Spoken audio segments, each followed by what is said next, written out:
And now, introducing the new Sneaky G-Man store on SD.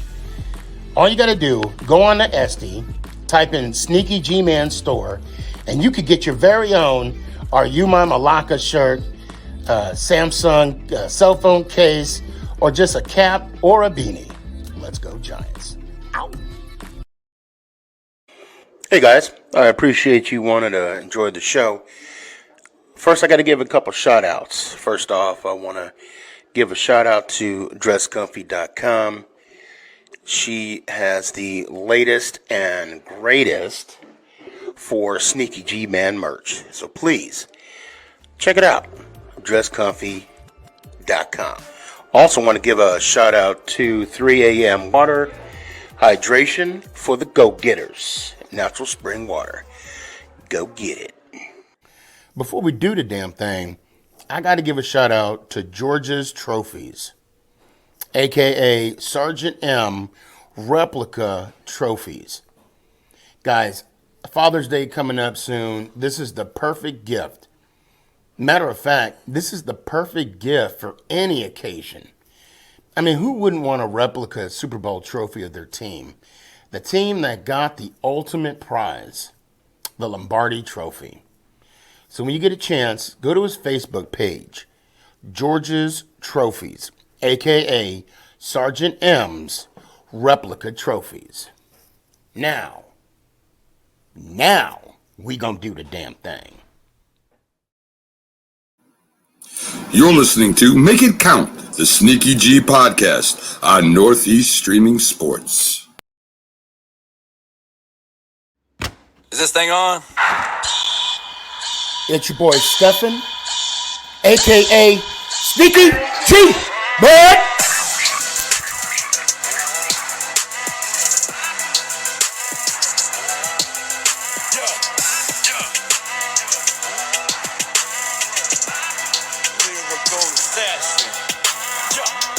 Let's go Giants! Oh!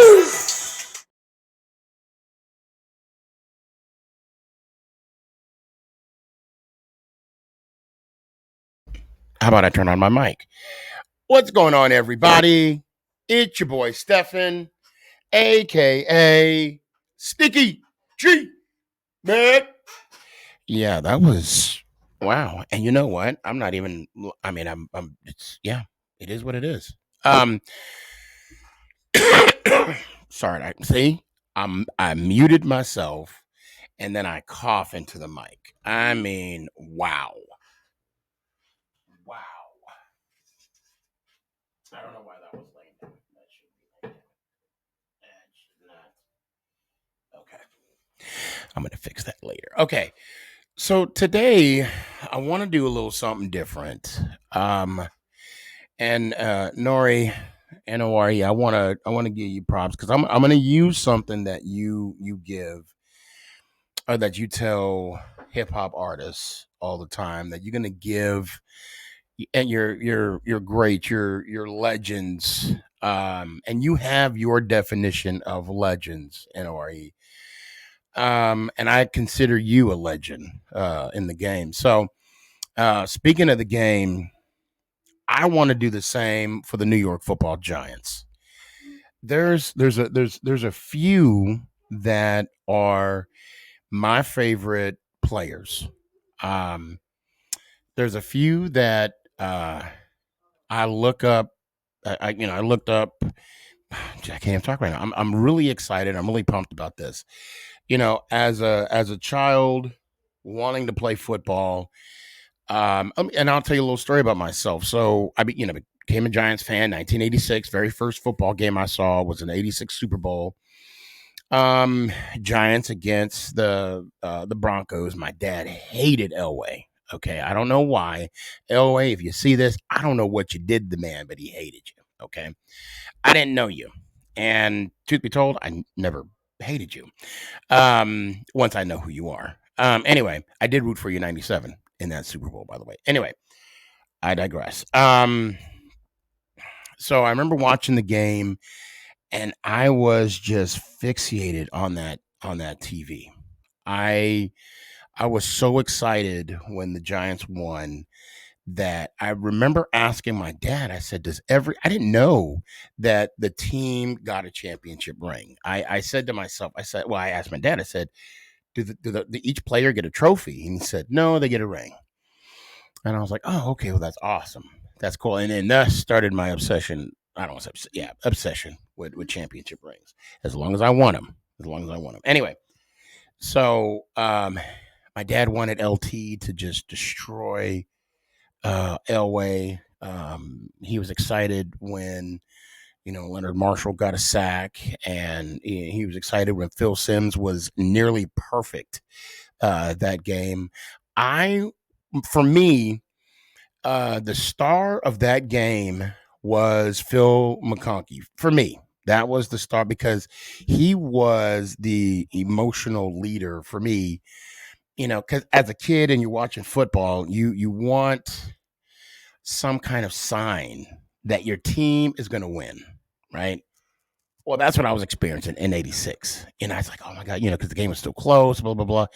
And then McConkey got that, that flea flicker pass. And then the touchdown pass. And I was, when I still remember Madden saying, McConkey wants in the end zone. He wants that touchdown so bad. And then when he got the touchdown, it felt like I scored the touchdown. And I had the privilege of having an interview with Mr. McConkey a few weeks back. Please go check out that video. But tonight's going to be a little different. I want to. Well, he's one of my favorite players. I mean, that just goes without saying. But I also want to give a player, and this is where NORE comes into play. I want to give my legends flowers. And I want to give Leonard Marshall his flowers. The title is The Underrated. And I think Leonard Marshall, unfortunately, and I don't understand why, is one of the most underrated defensive linemen in NFL history. I know there's a lot of arguments for a lot of other ones, but Leonard Marshall, and I'm going to get into it. I met him. I spoken with him. I cannot tell you how I don't even understand how I contained myself. When you meet one of your heroes, how do you not fanboy? I don't want to say fangirl because I'm not a girl. But how do you not? Oh my God, Leonard, when you hit Joe Montana, I was there. Remember that time when you hit him and he was knocked out? And yeah, he remembers because he was there. He was the one that hit Montana in the '90 Super Bowl. And we'll get into that too. Leonard was drafted 37 overall to the New York Football 1983. He was coming into the New York Giants. He played, I got it right here, 10 seasons with the Giants. I'm sorry. He played from 83 to 92. He played over 150 games with the Giants. And in those 150 games, he was able to win 2 Super Bowls. Oh, he did. I'm sorry. He did play 10 years with the Giants.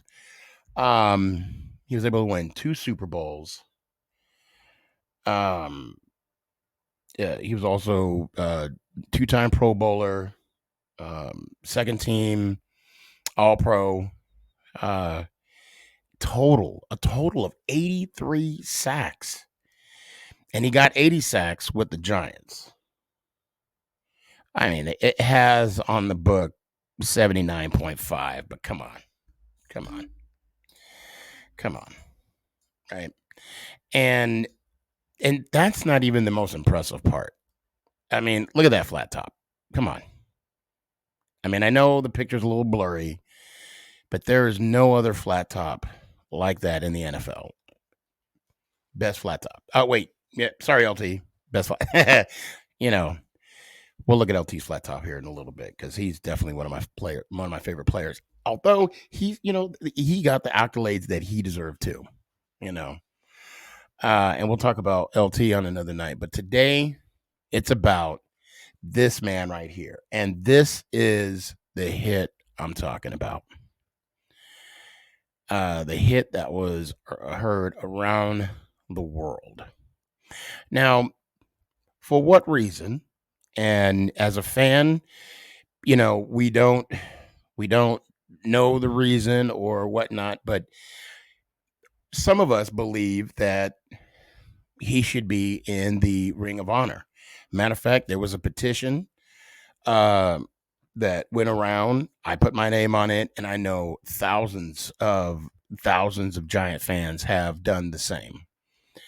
And I look forward to the day where that actually happens. But I'll tell you what, let me see if I can find it here. Do I still? So let's check out something real quick. Check this out. Would help lead the Giants back to championship glory with this devastating hit on Joe Montana in the 1990 championship game. Okay, so that was just a quick snippet of one play that changed the course of the game. Every game as a player, okay, there's always that one play that defines the win. If you could think back to Doug Williams when he threw that touchdown pass, I want to say it was the first one of his first touchdown pass. No, I think it was when he went up 14-10 against the Broncos, and which led to a 42 point or 35 point second half. I think they scored 42 points in that in the first half. Actually in the second quarter, if I'm not mistaken.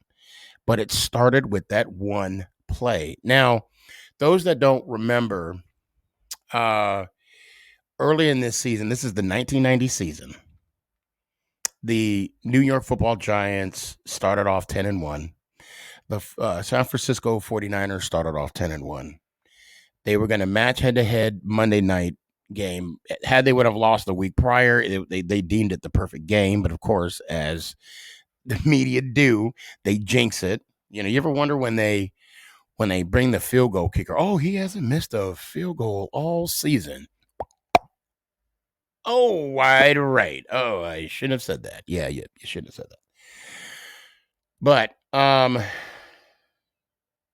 the Giants went to Candlestick Park. They played the two-time defending Super Bowl champs in the regular season. Phil Simms was the quarterback, and they lost 7-3. It was a hard-fought game, but I think that game again changed the course of that team. And I say team as a whole because later that season, Phil Simms, who y'all know is my favorite quarterback, got injured playing against Buffalo. Jeff Hostetler had to come in and play throughout the season. Now, I'm going to be honest, okay? I wasn't familiar with Jeff Hostetler when he got in place of Phil Simms. But I knew that the team surrounded him could make it happen. And when we beat Chicago, although I think that was the game Rodney got hurt, because Hampton ended up getting hurt during that run as well. And then we went to Candlestick Park. Something told me something was going to happen. I didn't know what it was, but I was nervous. I was scared. And it when I saw the game, I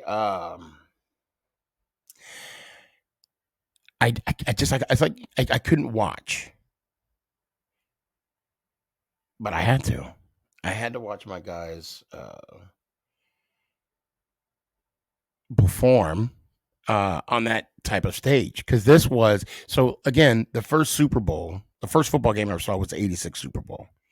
By this time, I have watched so many games of the Giants, and when we lost in 89 against the Rams, I was shocked. Like, we really lost against the Rams. I mean, I was like, that was my first taste of defeat.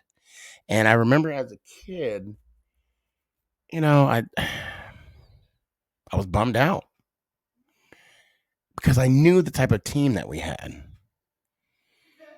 And I knew the following year it was going to be a different season.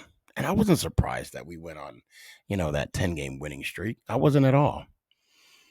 But then when we got to the Super Bowl again for the rematch against the two-time defending Super Bowl champions, I had a feeling something different was going to happen. And it was a defensive game. Because Montana, and I'll be honest, Montana didn't look like Montana. I would say the Niners were struggling more, and the Giants was just playing their game, and the defense was just keeping us in the game. And then this happened.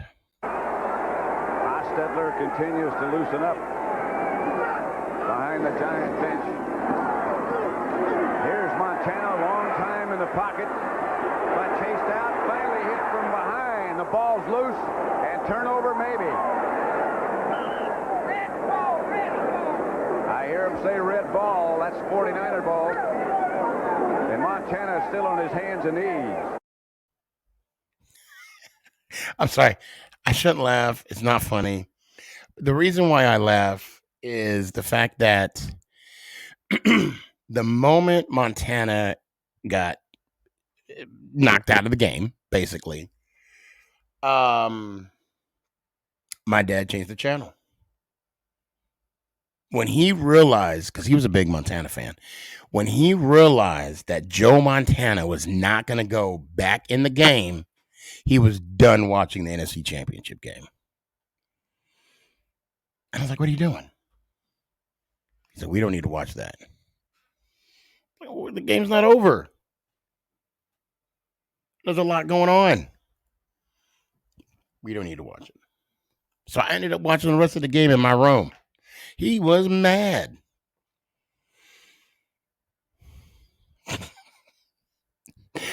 That's why I'm laughing. And so I ended up going to my room, turned it on. And to his credit, he could have been like, you can't watch it. But no, he, let me go about my business. And let me back up. So it was funny when the Giants were playing the 49ers the first time in the regular season. I remember my dad, he was on the phone. And he said to me, who do you think? Well, he told his friends that, his buddy, whoever he was talking to, that the 49ers are going to beat the Giants. He was right. Okay, they ended up, losing. Wasn't a blowout, but ended up, it is what it is. And I remember I told my dad, I said, no, Dad, the Giants are going to win today. Their defense is stacked. And he was like, you don't know 5 players. Mark Bavaro, Phil Simms, Carl Banks, Leonard Marshall, Stephen Baker. I mean, and I was just, just the 5 players. And then, of course, he was like, well, can you name more? And I need a couple more. And I was like, that's all I know right now. I mean, he forgot that I I collect football cards. Of course, I'm going to know the players. I'm trying to, hold on a second. I'm trying to find.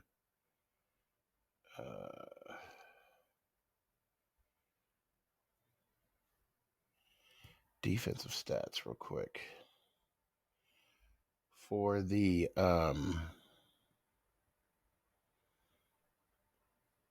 okay. Yeah. All right. So back to the NFC Championship game, Leonard Marshall led the team with 2 sacks. One of those sacks, like you just saw, changed the course of the game. Also a forced fumble.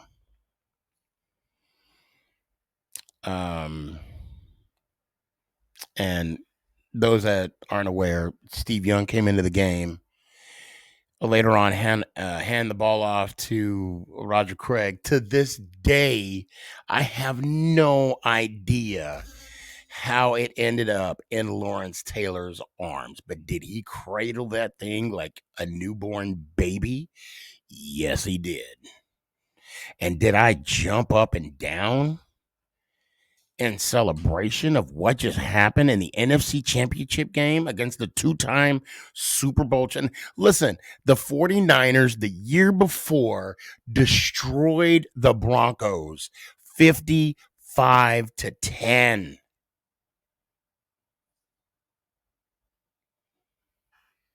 And here they are struggling against my New York Football Giants. And did my dad threaten to whoop my butt because I'm jumping up and down and celebrating? Yes, he did.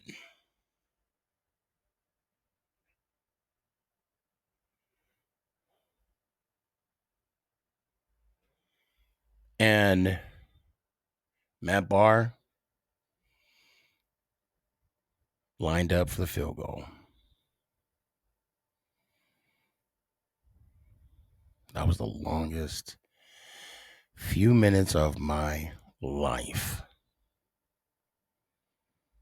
And that's why I'm doing that dramatic pause, because it just took forever. And when he kicked that ball up,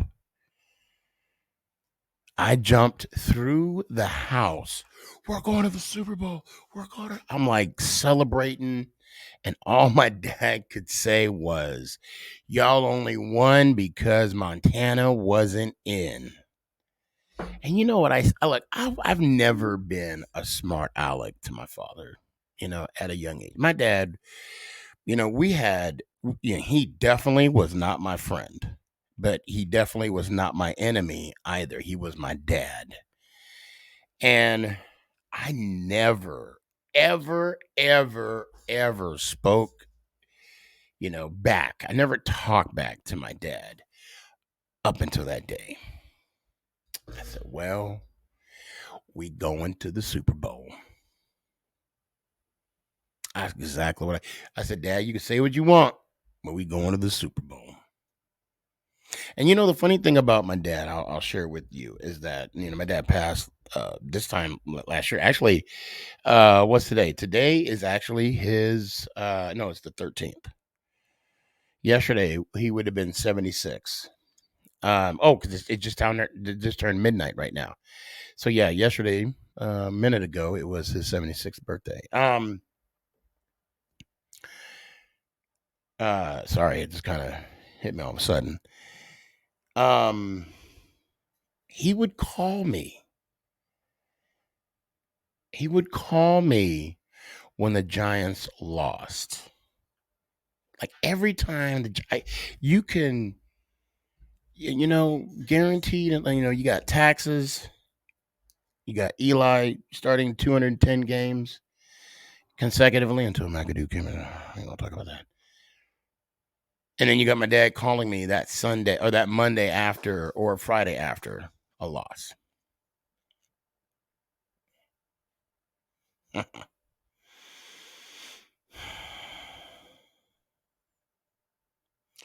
But he kicked the field goal. We're on to the Super Bowl. Now, Leonard Marshall had a total of 80. I say, well, let me say what the facts is. 79 and a half sacks with the New York Football Giants.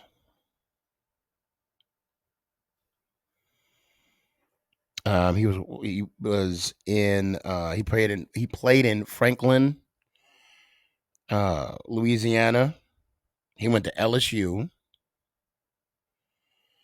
He was born October 22nd, 1939, and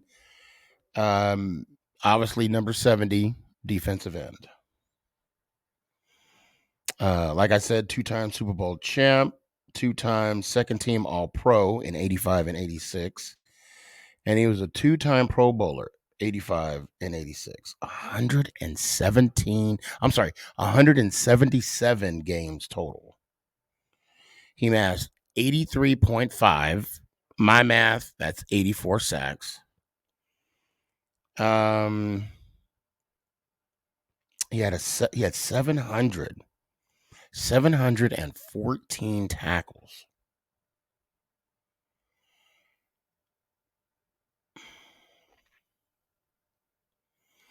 I'm seeing what he did in college.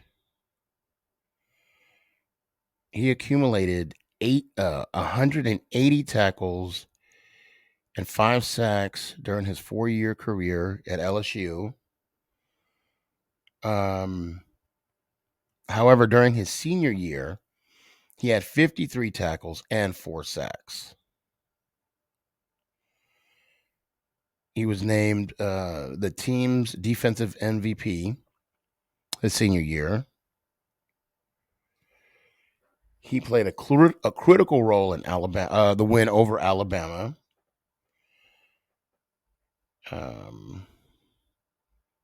Where he gave, where Bear Bryant stated he regretted after the game not being able to successfully recruit Marshall. Wow, can you imagine that? The coach. It's like Nick Saban saying, damn, I should have got you when I had the chance. Can you imagine that? I mean, that in itself is a compliment.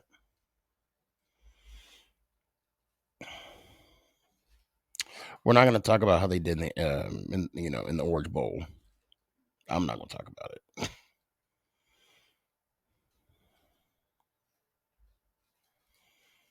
His presence on the field too. I mean, granted, they ran. I mean, he was a pivotal piece to Belichick's defense. And when I look at some of his stats, and I look at him, and I look at the resilience he had on the field, because during the 90 season, he didn't start 10 games for whatever reason. We all know Belichick can be Belichick. And I'm sure Belichick, had a reason. That's not to put Belichick down or to put Marshall down, but we all know how Coach Belichick is. Look, the man got, 8 Super Bowl rings, okay? He has how many conference championship rings? I mean, the man is blinging, okay? He's going to be put down as one, arguably the best, the best NFL head coach in history, okay? Although he didn't get that perfect season. I had to go there, Bill. I'm sorry. And how poignant was that, in 07? Anyway, I'm sorry. I digress. So I'm looking here, and to me, this is what stands out about Leonard Marshall, and this is what I appreciate of him, is his resilience. Look, on that play that you saw when he tackled Joe Montana, it's almost like a metaphor to life. You get knocked down, it don't matter how many times you get knocked down, as long as you get back up that one more time than you were knocked down. And he completed the play. I mean, that is like the perfect metaphor. And not only was it like he completed the play, but it was like the play that changed the course of the football game. Not only a football game, the conference championship, to punch your ticket into the Super Bowl. So I look here in 1990, Leonard Marshall played six of 16 games where he amassed 4.5 sacks.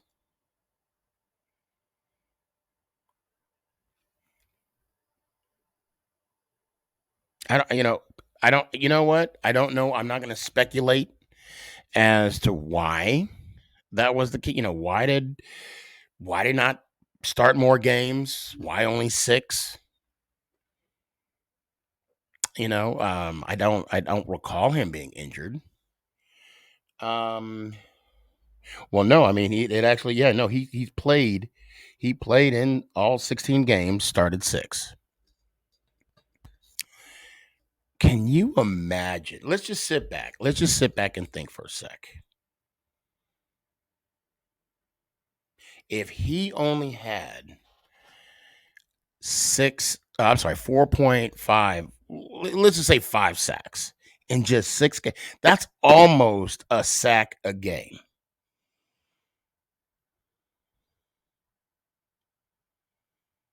And he got 50 tackles.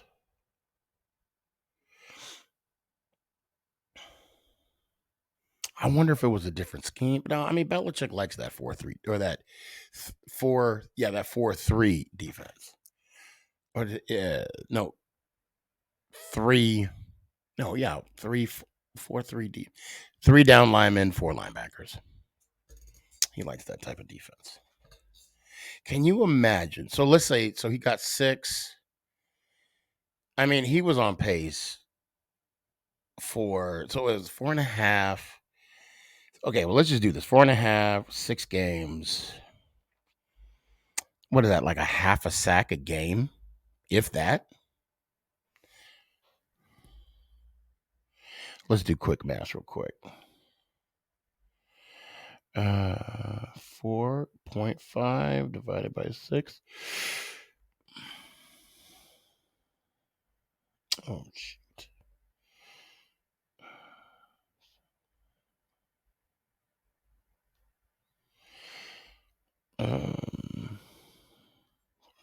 Divided by... Okay, so it's like a little over half a sack a game. So now let me, it says 0.75, but you can't get points. So, I mean, I could say, you know what, let's just say a sack a game. All right. He could have had 16 sacks that season. 16. Hold on a sec here. Let me do this. Okay, so we got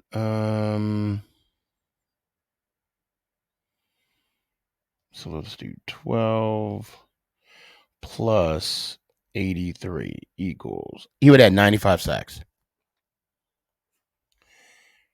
And that's just, and again, that's all speculation, right? And the numbers prove it because the next year, when Belichick was gone, Parcells was gone in 91. And I think we went 8-8 that year. I mean, you wonder what happens. Well, yeah, what if Belichick would have stayed? What if Parcells would have stayed? But he didn't. They were gone. They had Ray Hanley. We won't talk about that. The man started 16 games and got 11 sacks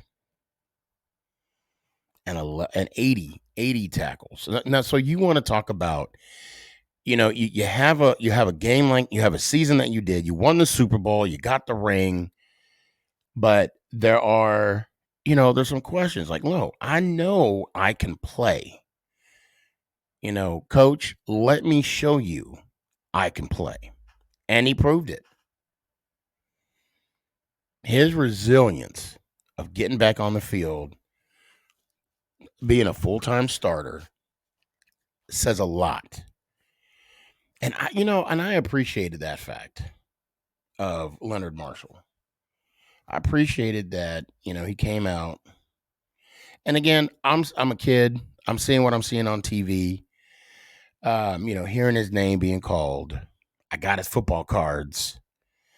I'm trying to find a starting lineup, but I couldn't find it back in the day, and I still can't find it now. So if anybody got a starting lineup, Leonard Marshall in the package, hit me up.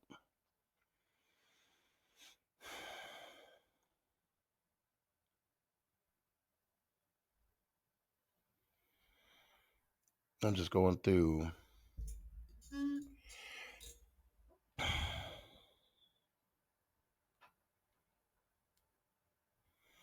I'm just looking at. So let's look at his postseason stats.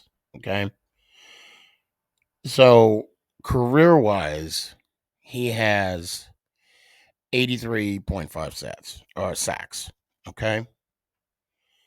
If you include the playoffs, he has 7 sacks in the playoffs. So the man got a total of 90.5 sacks. I mean, that's, in today's numbers, they may not seem a lot, but I mean, that's a huge feat.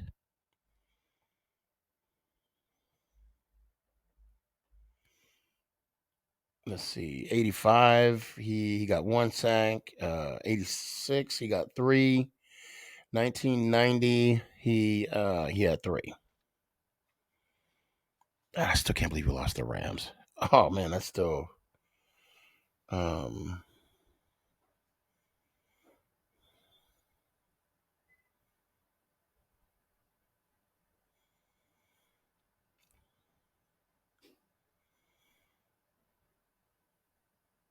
I think that I just read something about, I forgot about his contract holdout.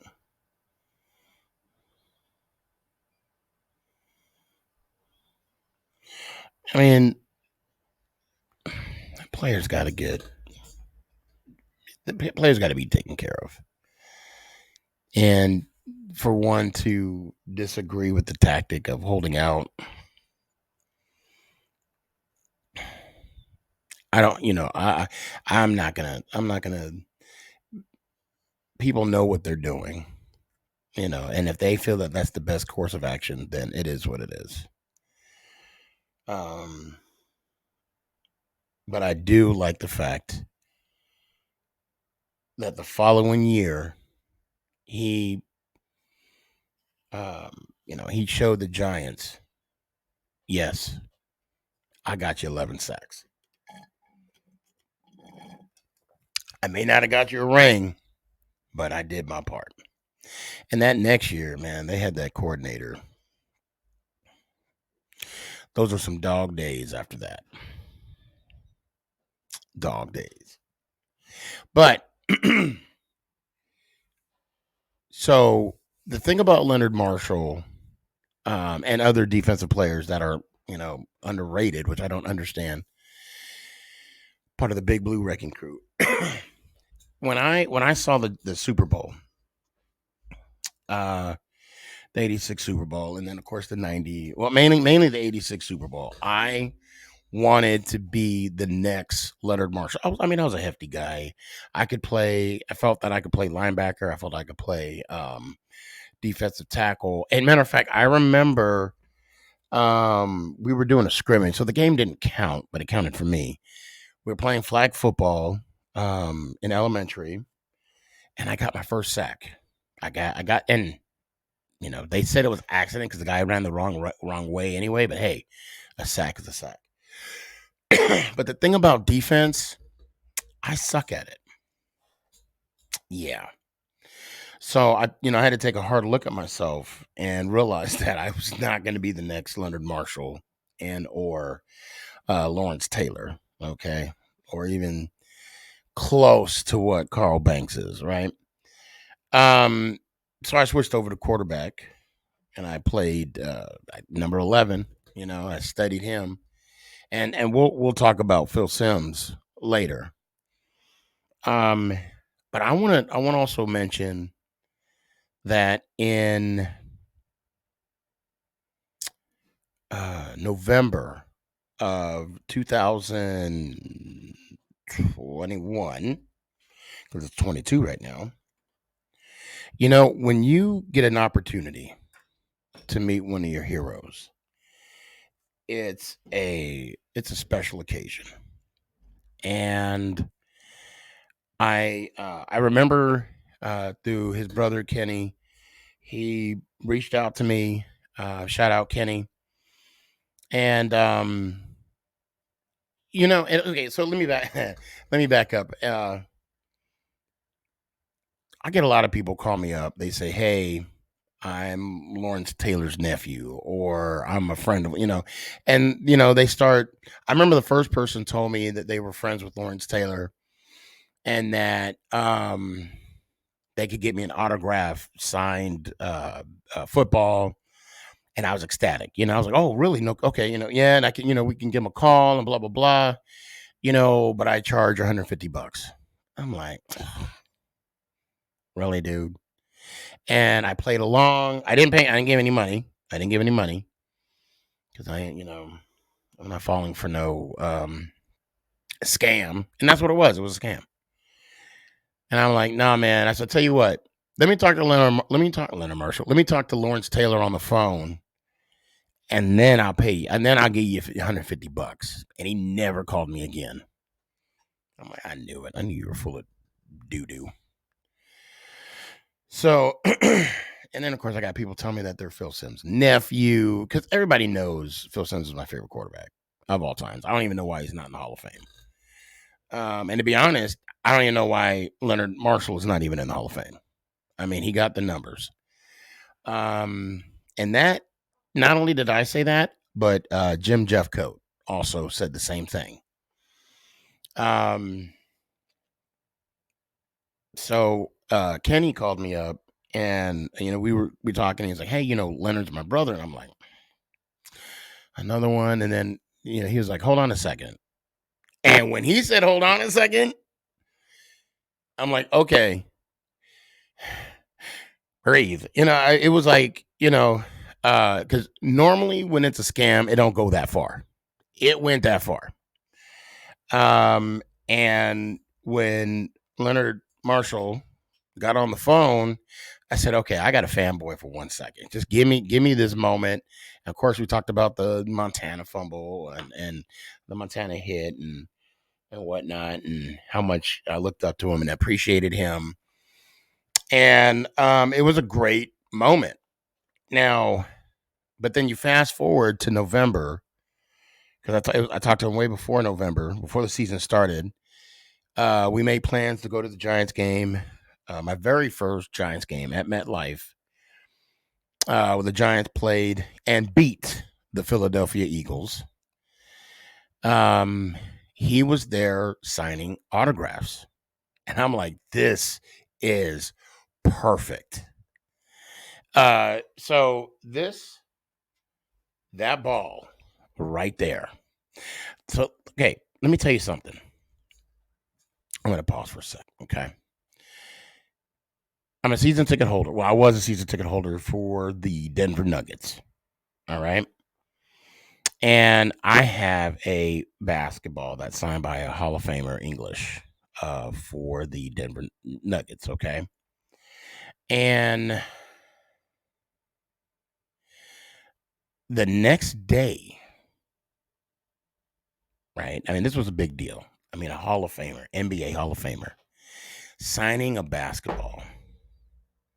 The next day, my son Nicholas took that ball and had it in the car, and his mother saved his life. Hold on a second.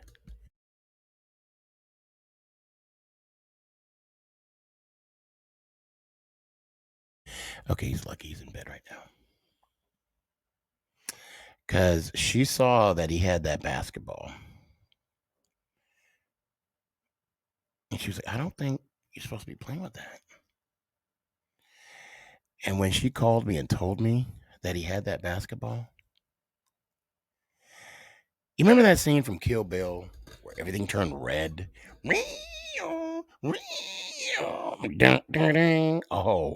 Oh, I wanted to leave work,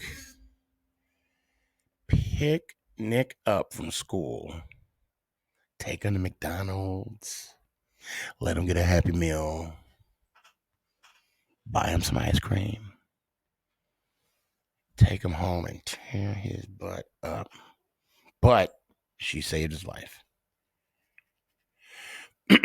I say all that because when the man, Leonard Marshall, signed that ball, I said, Nick, you even think about playing catch with this, I will break you. Not I must, I will break you. So we go to the football game, the Giants game, over Thanksgiving, because this was the first Thanksgiving without my pops. And I wanted to do something different, right? Out of the, something that we normally don't do. Now, I'm going to show you the whole clip. Actually, hold on. Let me go ahead and, this is afterwards. Now, I don't know. See, this is how excited I still have the mask on. I forgot, this was still COVID. And I was so excited to see Leonard there that I couldn't even take my mask. I mean, I couldn't even take off my mask. And okay, and for the record, all that down there, that is not my stomach. I was holding like so much stuff in that pocket. It was just, yeah. And of course, that game was Strahan's retirement, or no, his number being in the Ring of Honor. So I had the hat representing, the 2007 Super Bowl, that one loss that the Patriots will have forever. So I'm going to show you the video of when I actually met Leonard Marshall. Now, again, I wish I could put into words what that encounter was. He's a good dude. And it was just, we had a good moment. And obviously I'm not going to say what I said to him, but because that's between him and I. But here, check this out.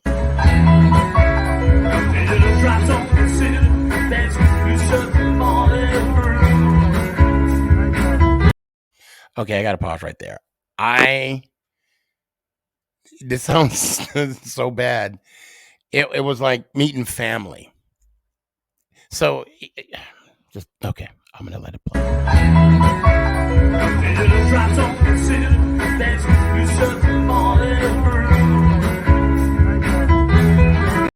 Did you see the handshake? He already knew. He already knew what the deal was, right? I mean, it was just so smooth. And so you're going to see me showing him I'm wearing my championship ring, but I had all 4 of the Giants rings, and I had both of his, the 86 and the 1990 ring. So I'm sorry. I'm just, go check it out. Go ahead.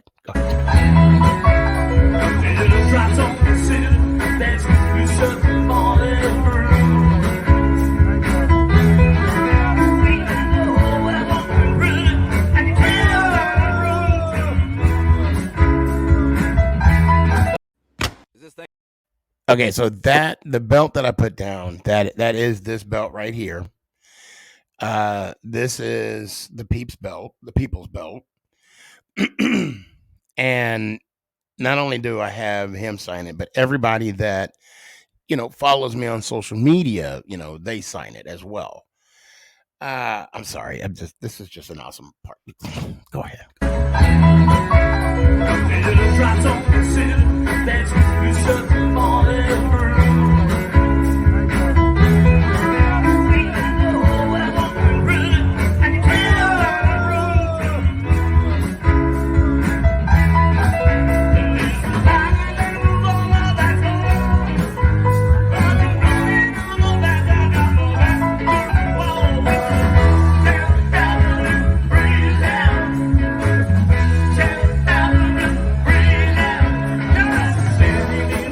So I don't know if you can hear me, but somebody wanted to take a picture of the rings that I had.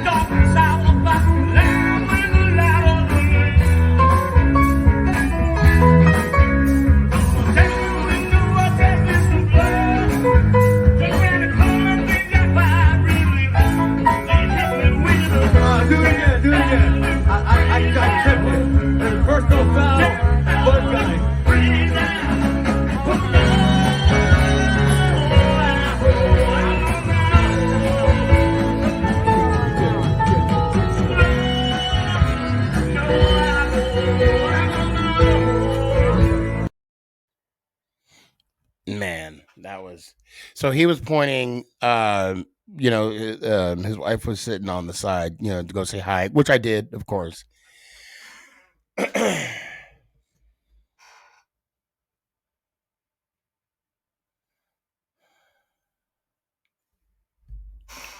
It's just awesome.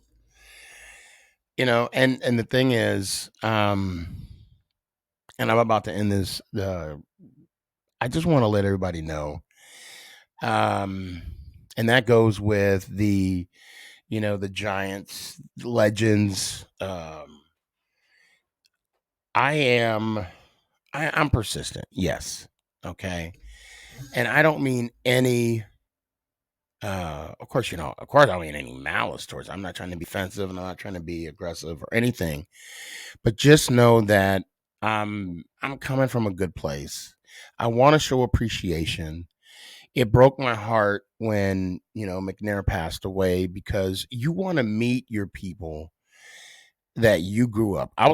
Yes, Phil Simms is my guy, and also Steve Air McNair, the late great Steve Air McNair, is my favorite quarterback. And a lot of the Giants greats are people that I look up to, and they're the reason why I have all this. They're the reason why there is a Sneaky G man. And I'm going to be damned if I don't at least get a chance to say thank you in person. We're on here on this earth for such a short time. And what's wrong with just shaking your hand and say thank you? I get told by parents and by my peeps of how much of an impact I made on them, and it makes me feel a way of gratitude, and there's a little piece of me be like, you need to really bump up your standards a little there, bucko, because I'm doing this because I love what I'm doing. And the fact that I got to talk to Leonard Marshall, McConkey, Howard Cross, Brandon London, Gerard Bunch, not only a Giant great, but a Michigan great. I appreciate those moments. And for those that I've reached out to, and for those that I've reached out to, and we're in discussion of having a future conversation, just please know this is just me telling you thank you. And I appreciate what you've done for me. I can't speak for all the other Giants fan base, but I can tell you how much you mean to me, and how much you mean to, of course, my family, because they know you through me. And the fact that you were able to accomplish what you were able to accomplish on the field, that probably kept me out of trouble. Well, plus that, and my dad would beat my ass too. So, well, this is episode 151, Make It Count, Sneakyg podcast, the underrated. There's a few more I'm going to do, but for now, I'm going to sign off with this. Leonard, I want to thank you for taking the time and getting to know me. Kenny, I want to thank you for introducing me to your brother. I look forward, because apparently I know we're going to be meeting each other during the season. And man, God is good. God is good. Let's go Giants. Ow! Is this thing on? It's your boy Stefan, a.k.a. Sneaky G, man!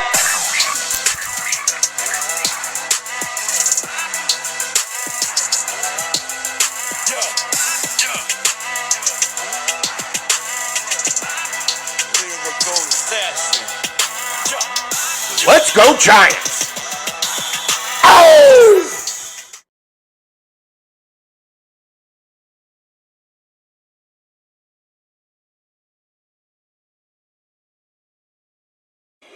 Hey guys, I appreciate you wanting to enjoy the show.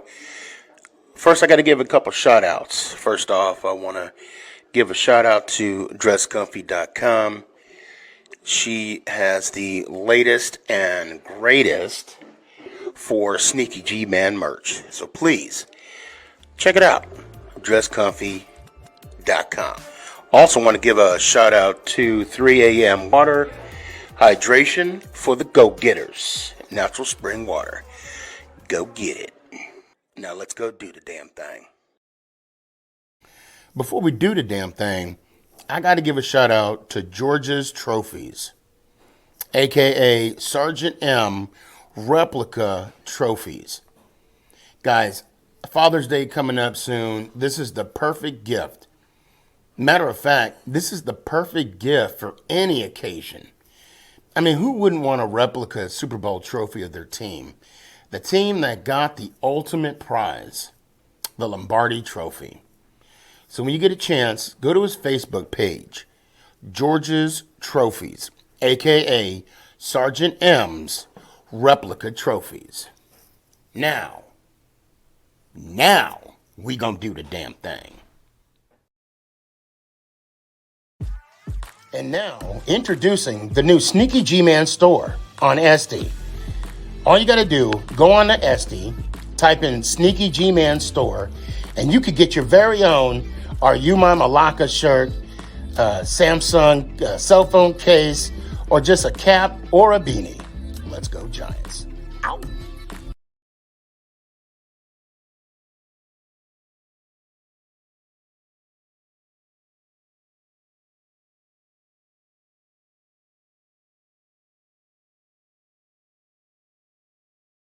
Yo, after the W, you already know, it's the man in the flesh. Let's go Giants. Ow. Mr. Giants on top, you already know. Told a bitch chick chunk keep quiet.